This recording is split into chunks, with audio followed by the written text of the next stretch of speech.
Well, welcome to the Well After Hours, the place where we gather to have great conversations with great guests. I'm your host, Beverly Allen, and today I have a great guest of mine that is here today in the person of Lady Judith Smith Parrott. Judith, welcome to the Well After Hours. So happy to have you here today. Been looking forward to it too. Glad to be here. Thank you for the invite. Oh my goodness. I better put a disclaimer up though, because this show may add a few pounds to your life. And I'm just saying, it's going to go that route. So I don't want to be blamed for that. But for some people, it'd be a good thing. For some of us, we may feel like that's a little too much temptation. But it's going to be a blessing to you viewers. So Judith, I am so glad to have you here. And you were in education as well. The bio was in the opening. The viewers saw a brief bio, but just to talk a little bit about you, because I've known you for such a long time. We have been sisters back in the day, even up to this point. We haven't been in touch for a long time, but you have been doing great things since last we spoke. And that's why we brought you here to the well today, because you have so much inspiration to give. But first of all, you were an educator for years, correct, right? Yes.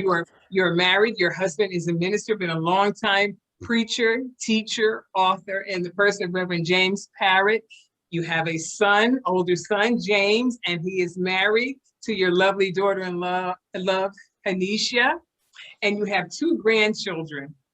Two beautiful granddaughters, which is just absolutely wonderful. I know I'm a grandma, so I know how that feels with the children. It just adds so much to our lives, and it's just beautiful to be at this stage to be able to be a part of grandchildren's lives. And you've been an educator for years, as well as your husband. Now, you taught elementary school, correct? Not really. I taught adult education, which the prerequisite is you have to be certified in elementary education, because you're teaching basic skills to adults that that either left school or just need to reinforce basic skills. Oh, I see. Okay. And so you were teaching adult education for about how many years, would you say? I taught for 15, supervised adults for the adult program for 10. Wow. And your husband as well, he was teaching for a while, because I know my niece had him as a teacher when she was in school. And how great you two had so much in common.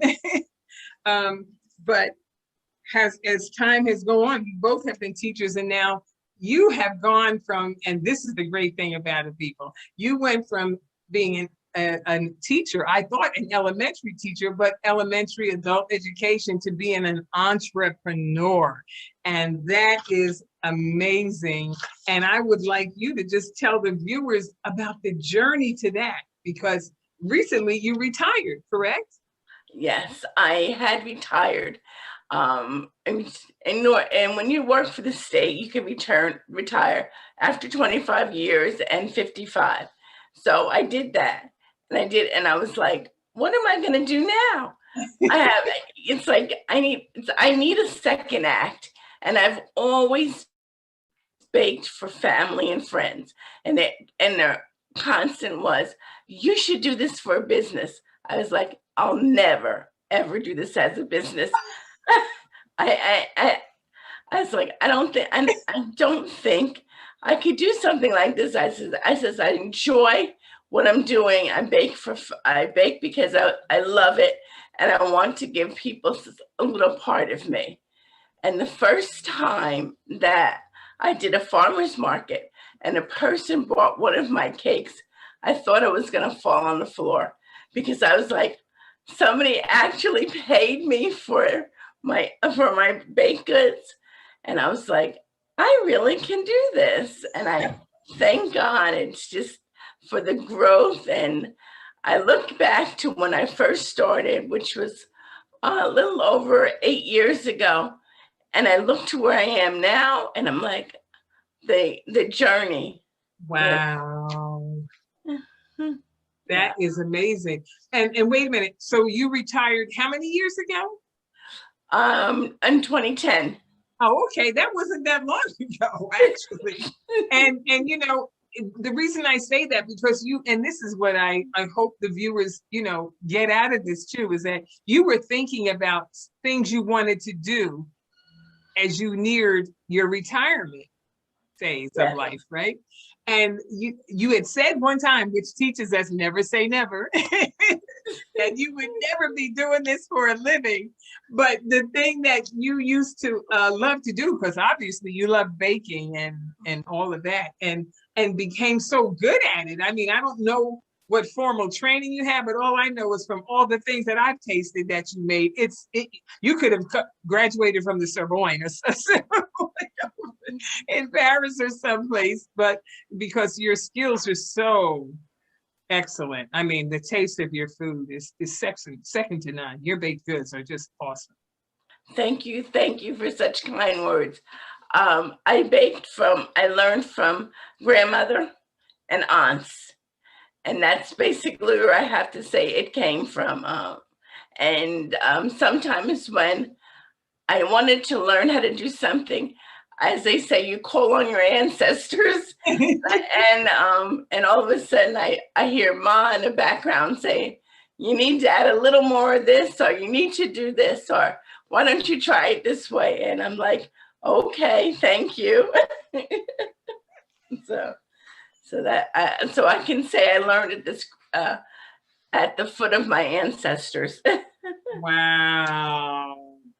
But you know, but then having learned that, I mean, from whoever you were ever in the kitchen with and taking notes, you took some good notes, and how you probably have even added some of your own experimentation to it.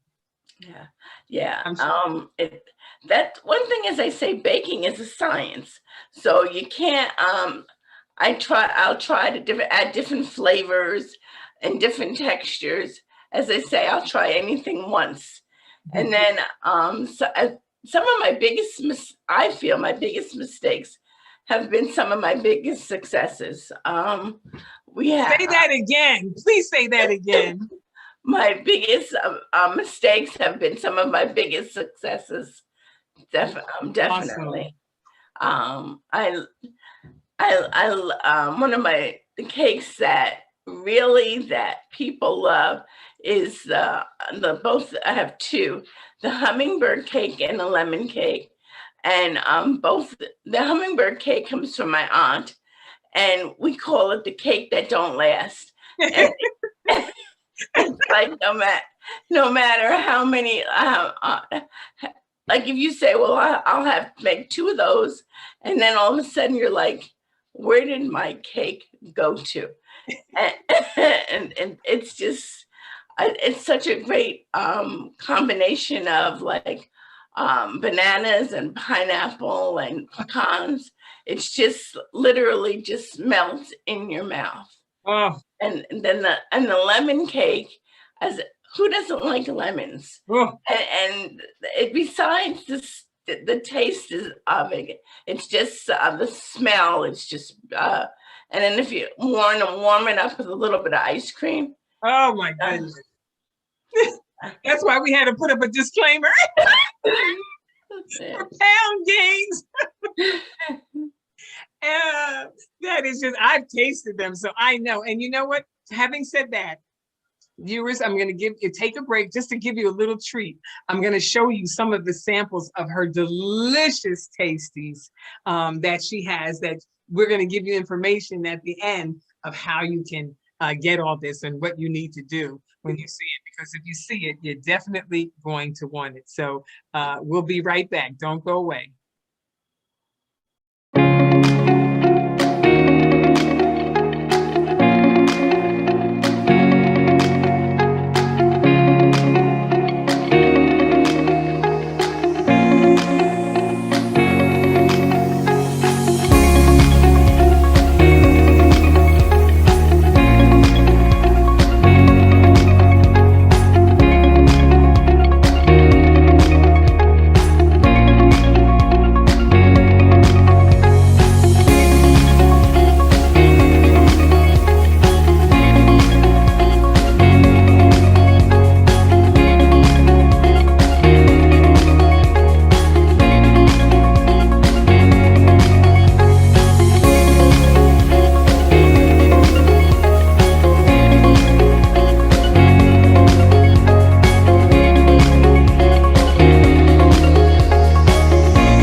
Well, I tell you, I know you enjoyed seeing all those treats and all those things that are available for your different occasions or gatherings or affairs that you may have. While we were just on a break watching what you were seeing, I was speaking with Judith about the ability that she has to be able to ship them out. You could tell the viewers a little bit about that, Judith, about how you're able to even send them out. We ship priority, and the majority of our desserts can be shipped. It's just anything that has icing, we're not, it doesn't ship well. So Understandably, yeah. we don't do that. We will, you can come to the commercial kitchen, you can place an order, and we will have it ready for you. We do a limited amount of deliveries also. So that's another option. And so that that the viewers can, if they're interested in some of the products. Wow, that is so awesome. And you know, I also was reading about, like, you have a location where you do a lot of vending. You've been at Whole Foods vending and farmers market going around, but your actual cooking takes place where? And the name of the kitchen is called Something Special Sharing Kitchen. It's located in Ewing, New Jersey.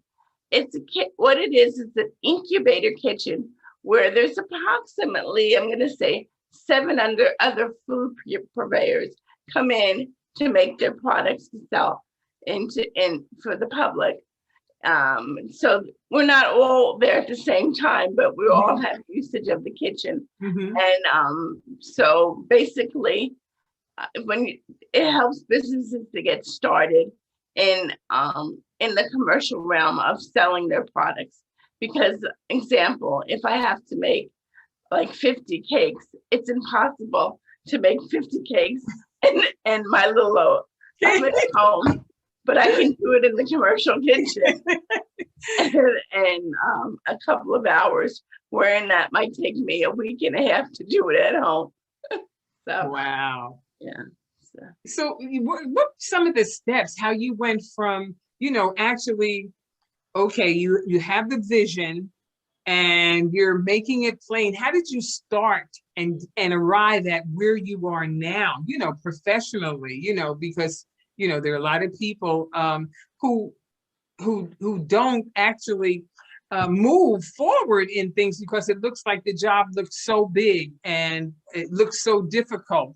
But I guess they say, you chip at a mountain, the way to bring a mountain down is one chip at a time. You have to take one step at a time. Maybe you could share with viewers, because the awesome thing about you too is that you did this. Most people would say, oh, you have to start at a certain age to do a business. But when you are walking, and I know as you are a woman of faith, as you walk by faith, it's like you don't have to look. And I believe the same thing, because I'm doing things later in life now. I would have said, Lord, could we have done this a little earlier? But God's timing is not our timing, but I thank God for just being able to have another phase of life, that you can take something that he puts in your heart and, give it to him and do it. Take those steps of faith. And that is just awesome, because where you are now, you work in such excellence, and your presentations and everything that you do. Some people would probably never even think about it. So I think that's something that I think is good to share with the viewers, to see that, what, when God puts something on your heart to do, you do it with all your might, and you take that step, that leap of faith, and how you went from that leap to where you are now. Well, when I thought about doing this as a business, and I had something I had never really done before, I took a class at the SCORE. They had a startup for business, which lasted 7 weeks. And so I took that, so I learned how to run a business and be successful with it, because I didn't want to start something and then all of a sudden I put all this money out and I didn't know what I was doing. So I did that, and then I took the class for food safety called the Serve Safe.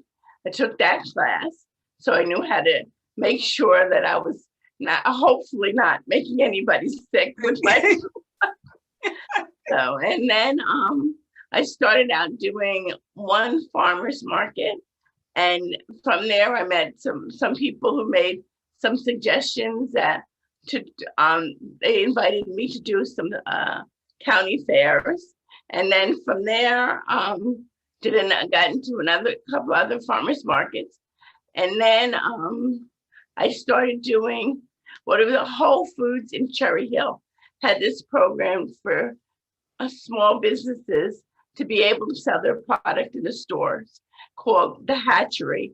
And it was the only one in the country that has that program. So then I started doing there, and again, some different suggestions and stuff.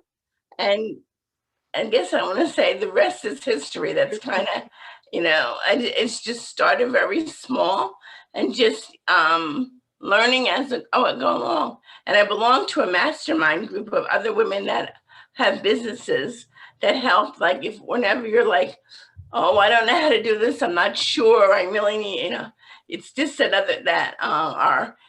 need a little bit of business advice that but you can call upon these women to help me. So those are kind of where I am. Wow.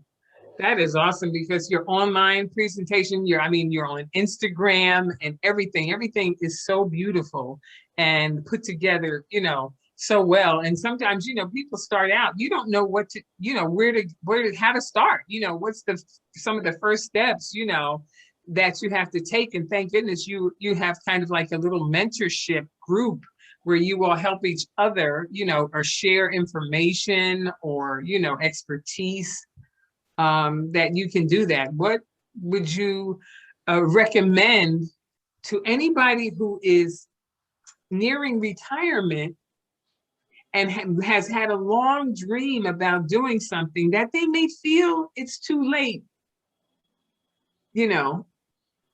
or they think, discouraged, thinking that, oh, I can't do this now? I will say I have two things.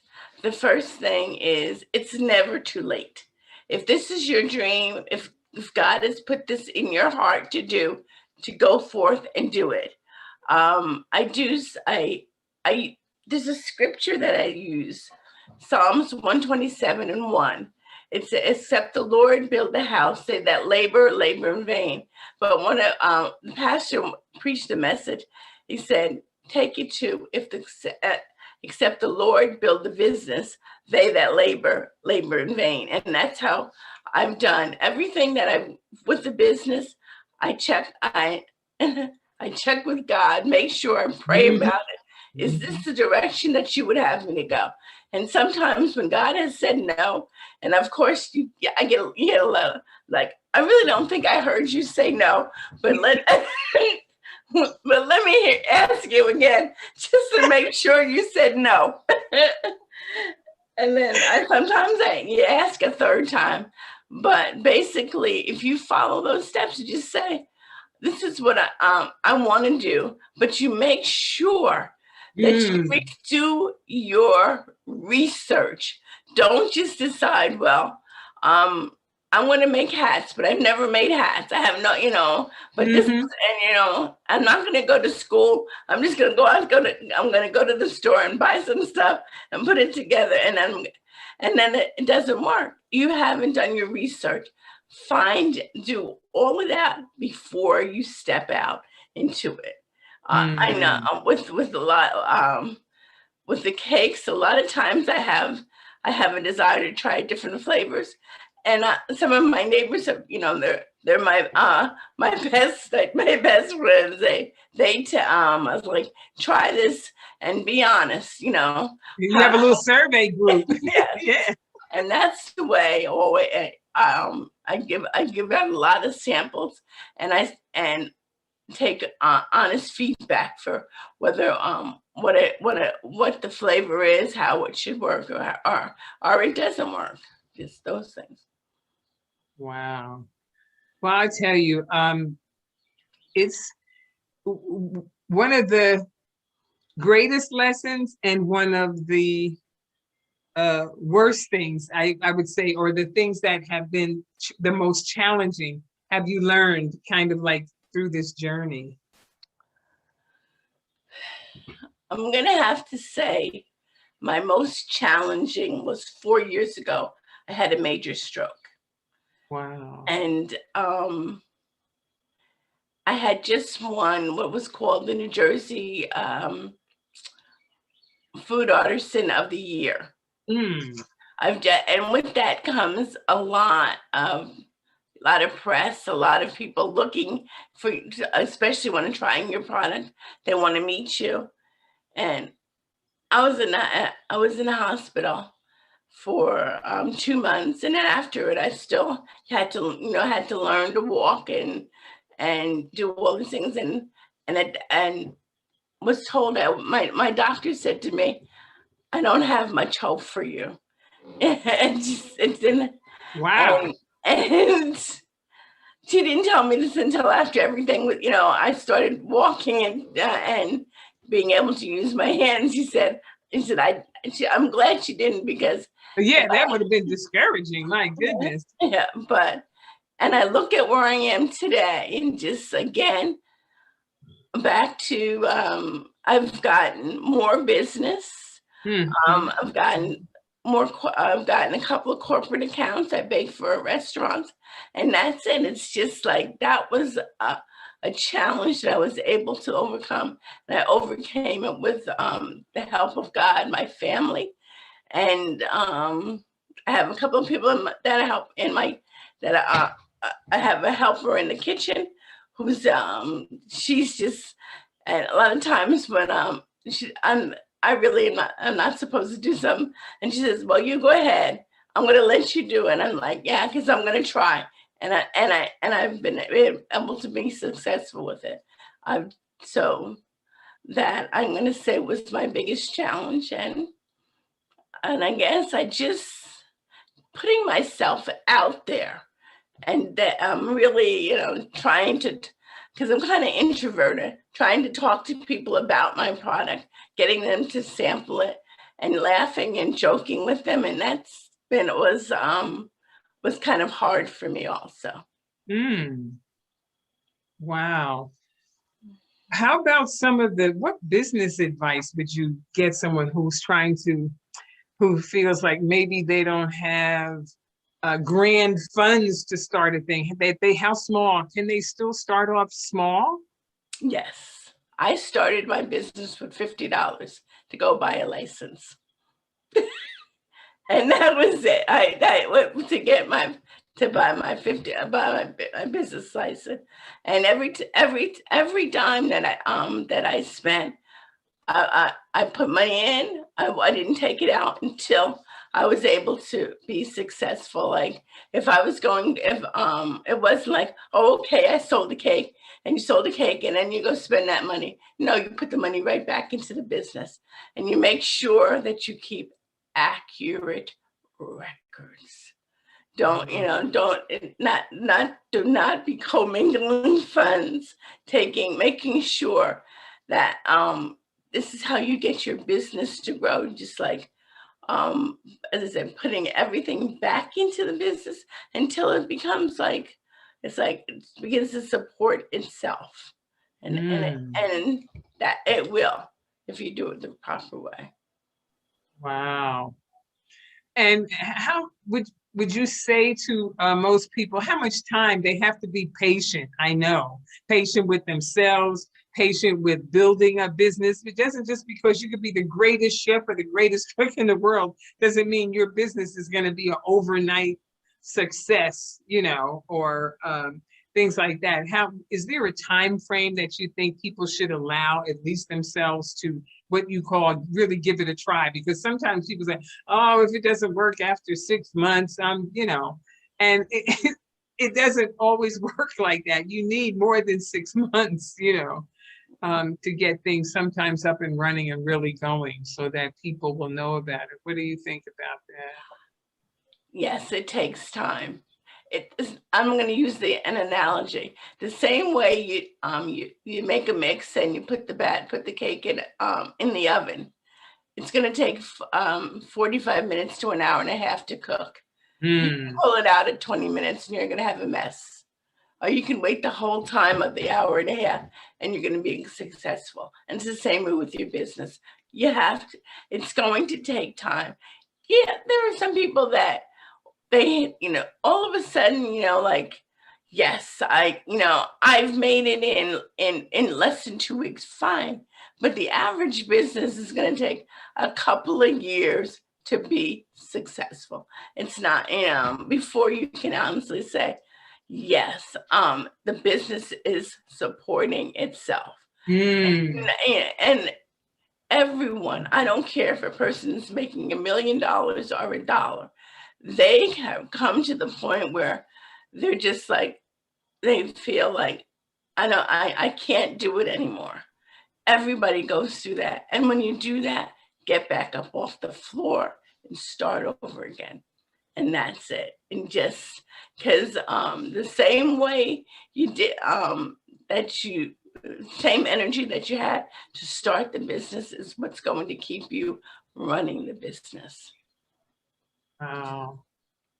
That is so important for people to know, because people are very quick to give up, and you have to just go in it knowing that it's gonna take time and take work. Just because you have faith doesn't mean you eliminate work. As James said, faith without works is dead. A business without some work and a business plan, as you said, that is dead too. So it's so important to know that. And you've also pointed out that if you don't have to have a lot of fun. Sometimes, like you said, if people would do the research first, sometimes they're discouraged before they even do the research to find out all that it would take and how they can actually do it is, in steps or bites at a time. So I'm sure like you're the perfect person to say, because like you said, you started out small. It didn't just grow to where it is now overnight. No, it isn't. And it did. And it took work. It took work. And then always looking at the end game, looking at where you want. It's like, where do you want to be 5 years from now? Where do you want to be 10 years from now? And you keep projecting the play. It's like, okay. And each time you reach a milestone, you set the marker a little bit further and keep until you hit that. And then you push it a little further and just keep pushing yourself. And one of the things is you're never too old to start. A lot of people don't start their businesses until they're at least 50 years old. Like, it's like the second half, and it's kind of like, it's like something that's in the back of your head that you've always wanted to do. Why not? Just go ahead and try it. And that's it. So as Nike says, just do it, right? Yeah. and then also too, what you also have shown is how creatively you have your business. You don't have to have people say, oh, well, rental space is so expensive, and trying to get a place to start a this. Listen, you have the commercial kitchen where you can actually, which is, to me, I think that's just brilliant. You've cut down on cost and overhead, and your business has already been set up online. I mean, even through the pandemic, you can still send out certain things to people.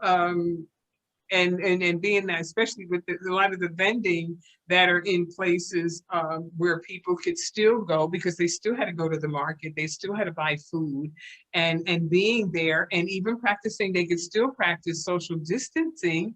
The way that the supermarkets are set up for entry, and exit out of places and how they operate. So you were really right on point. To even have that online, were you online right away when you started your business?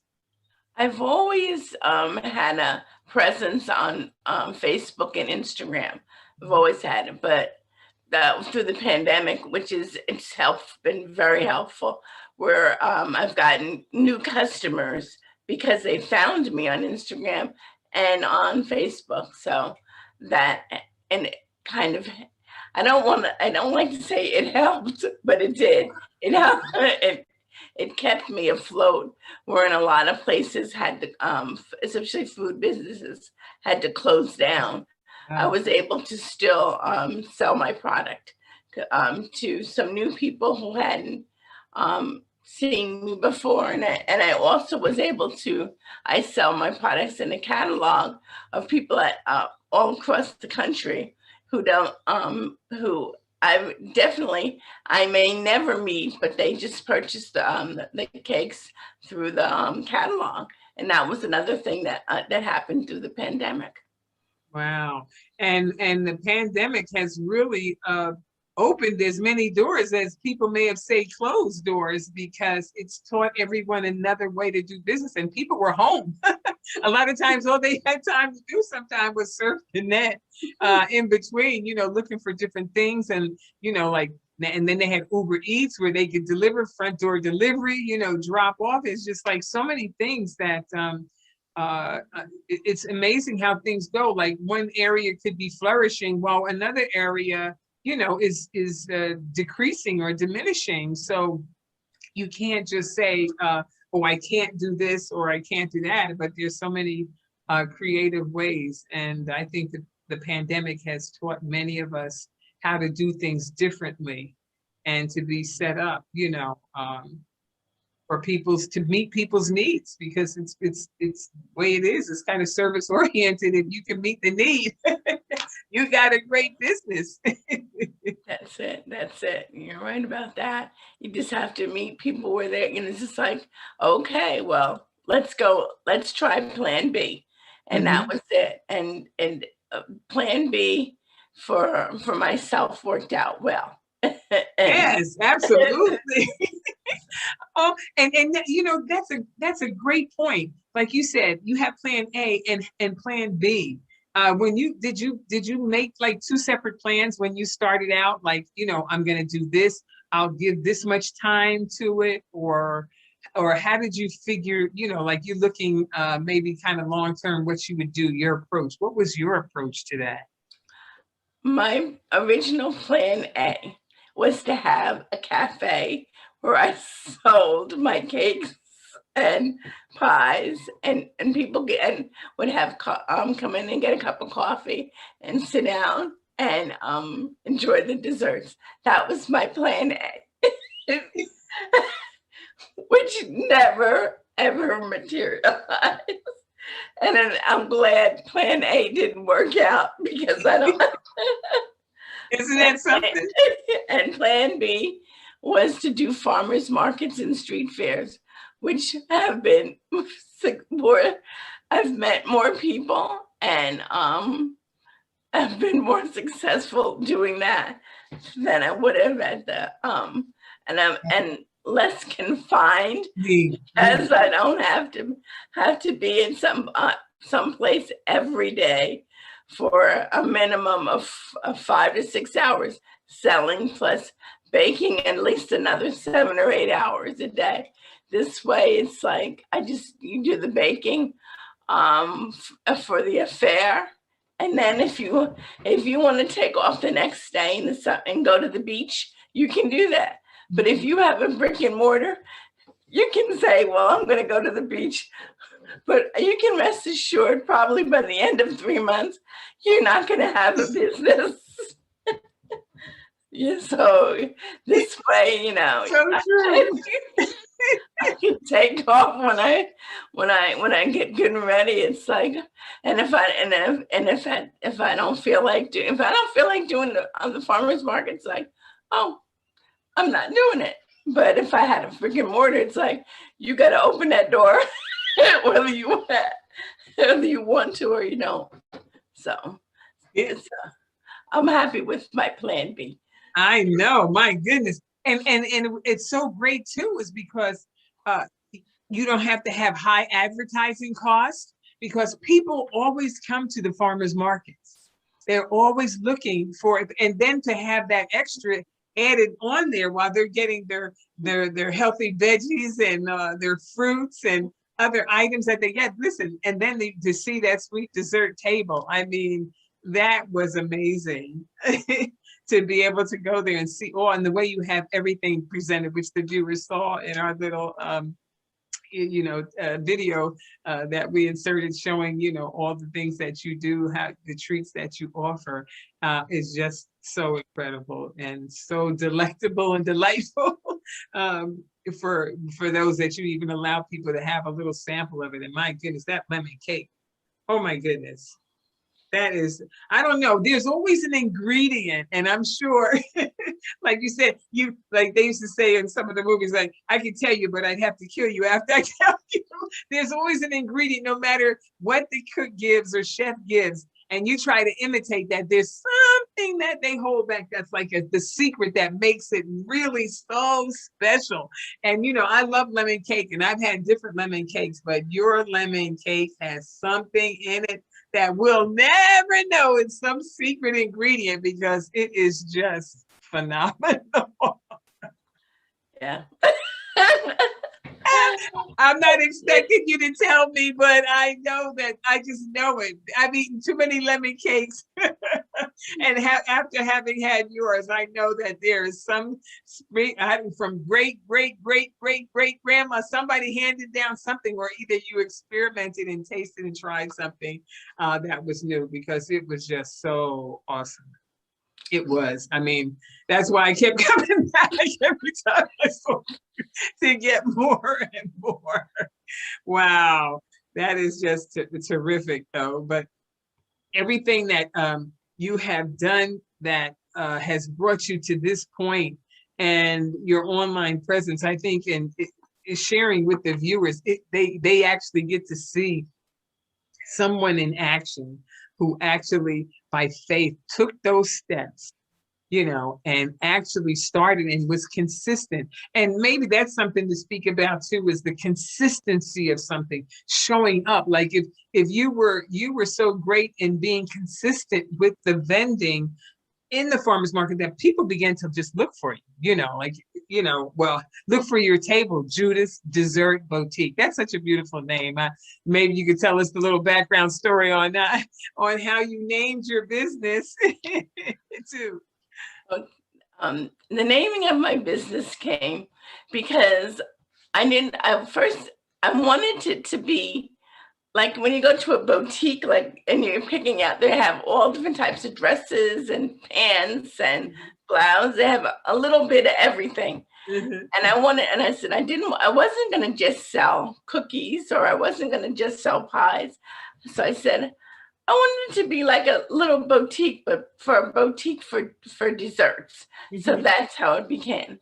And I felt it was very important, not just to have my face, but to have my name. I wanted to distinguish it from everybody else's, because bake shop, I wanted it to say Judith's. That was so important to me. So that's how I got the name Judith's Dessert Boutique. That it was mine. Whose boutique it was mine. And how I with the cakes and stuff like that. It basically, I'm going to say what I'll talk about is in the lemon cake. It was a long, hard process to get to where it is now. It wasn't that, if you tasted my first lemon cake to the lemon cake I make today, you would wonder who made the first one. Because it's like, they're not the same person. So it's like definitely trial and error. And it's kind of funny. When I think about it, I can do it with, I like to say I can make the cake with, not even, without even looking at a recipe or anything. It's just like, okay, I just know what's there. I think it's just, automatically, I don't have to think about it. It's just, and that I don't have to think about really anything with timing or things like that. So, wherein I have a nemesis, which is brownies. And during the pandemic, I had decided, I said I was going to do one thing and learn to do it well. Because every time I made brownies, you could use them for a doorstop. And I mean, and that was the nicest thing I could say about my brownies is like, well, you need, it'll keep your door from closing. And so I decided, I said, I am going to learn how to make brownies. And it took me several mess ups. There was a lot of brownies that went into the trash. And I was like, okay. And when they finally got them to do what they were supposed to do, it's like, now I've done it. And then and so a friend of mine said, oh, when are you going to put them on your menu? I was like, they're not going on the menu. I just needed to know how to make them. I want to be able to say, when people ask me if you can make a brownie, I'd say, I can say yes. Because everyone looks at you and you say, you can't make brownies. I was like, now I can say I know how to make brownies. I'm not selling them. I know how to make them, and I'm happy with it. And sometimes, like in business, you have to do things just for yourself, not for anybody else. It's just like, and satisfaction is like, I can do it, and that brings more pleasure than it's not than $100,000. Like, I know how to do it. So that's what brownies was to me, was learning how to get them done properly. And tastes good. And tastes good. That was a personal desire, right? Being that you're a baker, to be able to bake brownies. Oh, that's another temptation. My goodness, those brownies are so good. And you know what? I want to talk about, you won certificates and awards for your cooking. And sometimes that's very courageous, because sometimes people don't like to enter what they have into a contest where there's other competition. You won the Sam's Club Holiday Program winner. You were that, and you were also the Edible Jersey Magazine Food Artisan of the Year in 2014. How did you, get into the award circuit where you entered some of your treats into out there competitively? The first in the Sam's Club, I was going through the score, and Sam's Club had did a contest with 50 scores across the country, and it was the first time they did something like this. And it looked at your business plan and also your product. And so there were 2 winners from the state of New Jersey, and I was one of them. And it was funny because I had just started business. And when Sam's called me, they says, you really can't talk about this yet. And I thought it was a friend calling me like a joke. I was playing. I was like, okay, I'll go along with it. And so when they called and they were telling me what, that I won this, and you're going to get a trip to Dallas, and you're going to go, you're going to meet the different heads of department at Sam's. And so I was like, yeah, okay. Yeah. I'm playing along. And so then they went and they said, well, they told me when they were sending me the plane tickets and the hotel. I was like, really? And so that was that one. I was just really surprised. And then the food artisan, it was just, I always got the magazine Edible Jersey, and I had through the farmers market, I had met people that have won the award. And so I said, well, I'm going to enter, but I said, I never will win. And again, like, when I won, I was like, I can't believe, because I knew others, the people who had entered that year. And I was like, okay, I don't think I'm gonna win, but I really would like to. And when they called me, I was just like, Oh my ecstatic. I was goodness. just ecstatic. So, and as I said, it opened up a lot of doors and things like that. So with those awards, I had, those are the only two contests I really have ever entered. So. Wow. And how many others entered during the time that you were participating in this contest? About, would you say, I 10, know 20 people? Well, at least for Edible Jersey, I know there were at least another 10 to 12 other food players that had entered. And for the contest, for the score, as I say, there was just 2 of us from the state of New Jersey that won, but it was open to all score in the state of New Jersey. So I don't know how many other chapters entered, but I know, as I say, it was that every state in the United States had 2 people to win, and doing that to me was the one thing that I really got from that. I met people that had like $1 million businesses, and here I was. I hadn't been in business for 6 months, and I'm there. And they had people that have been in business for 10 plus, 20 plus, and then family had passed down businesses. And I'm in the presence. I want to say greatness of just, you're there, and it's like, and people would say, "Wonder how long you've been in business?" I'm like, 6 months. But just and just listening to them, I was just like, I knew that of course it was a gift from God, but I knew I was supposed to be there. To be there, yes, yes. It's like, well, this could you can be this in a couple of years. Wow. And I took everything I got from there, from the different workshops and stuff like that.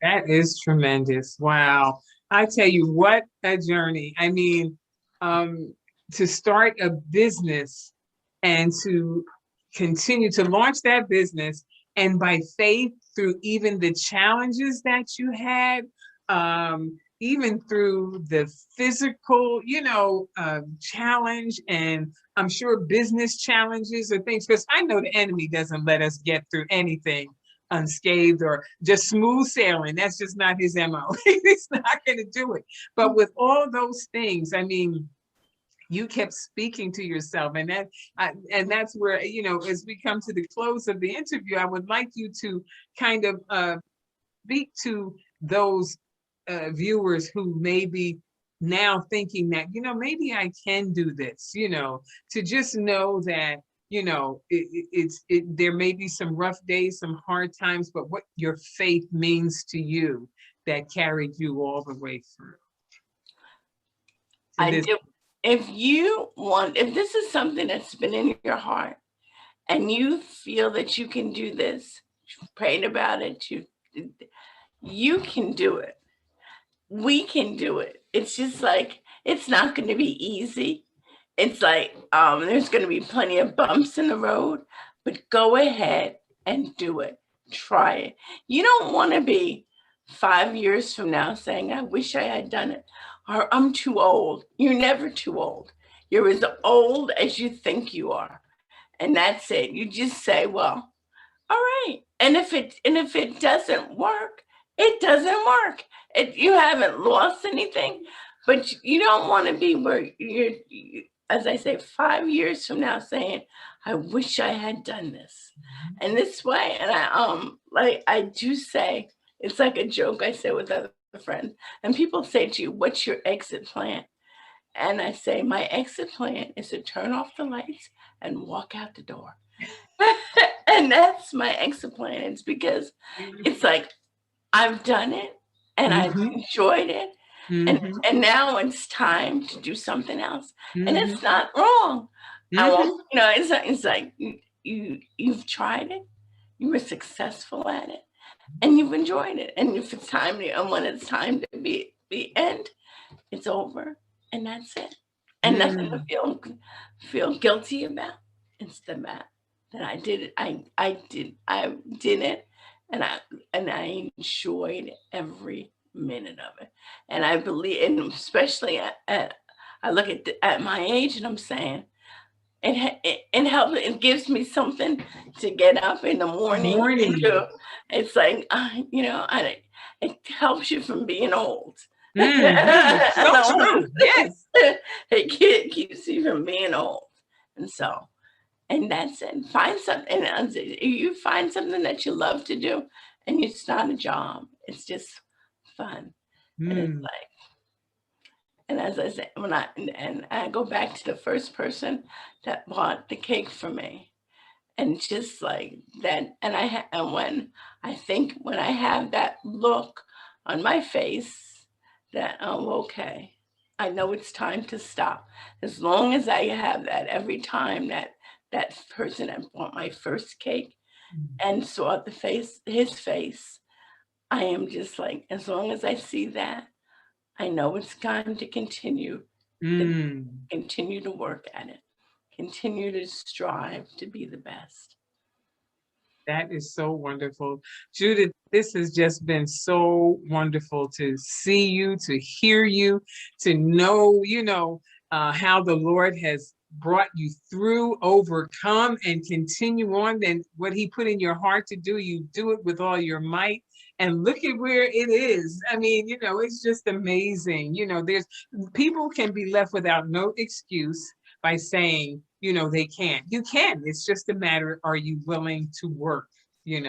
Just because God gives you an assignment or something to do, a desire of your heart to do, doesn't mean that work doesn't come with it, or that it's going to be easy every step of the way. And that, doesn't take away from the fact that that's something that God may be calling you to, or, inspiring, motivating you to do this, that there is, purpose in it. And so it's just been a pleasure to hear from you today, and see all that you have done and what you're doing.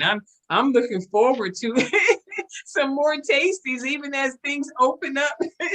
That maybe I can catch you at Whole Foods, and what I can't, the things that I can't order and get, that I can come and get, because I do want to try that cake. Oh my goodness, the hummingbird cake that you spoke about. My goodness, I tell you.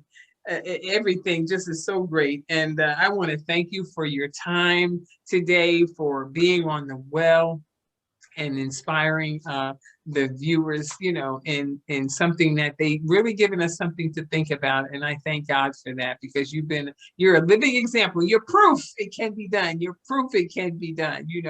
But the Bible says without faith, it's impossible to please God. If you have faith in God, he is pleased, to help you to do this desire that is in your heart. Because I believe he put it in there. And all those things you were learning coming up, that wasn't by accident. The Lord had this plan from the very beginning that this would be there. And he put that desire in your heart to do it. So, and made the way and opened the doors, and all those things I don't believe were coincidental or by chance, that's all in God's divine providence. So I thank you for being a vessel that we could look upon and hear from today. And before, I say goodbye to the viewers, I'm going to ask you, would you close us out in a word of prayer?